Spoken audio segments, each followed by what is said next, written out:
was that noise? What is that?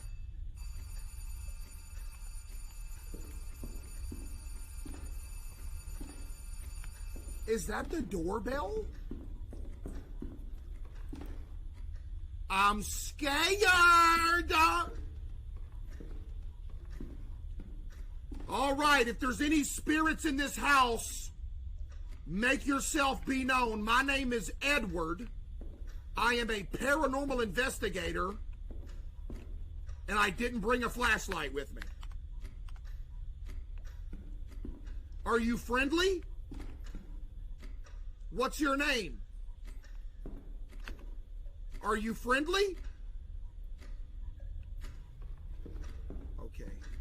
What is this right here? Cassette tape. I have to hold it to pick it up. All right, I got a cassette tape. This is Daniel Mercer, owner of Mercer Antiques. More. An old vintage mirror arrived yesterday as part of an estate collection from an abandoned cathedral. Within days, I heard customers visiting the shop begin mentioning the same thing. A pair of glowing eyes and reflections staring back at them. Gigi. I laughed it off. Old mirrors have a way of letting people scare themselves. So I wonder if that mirror is still in this house.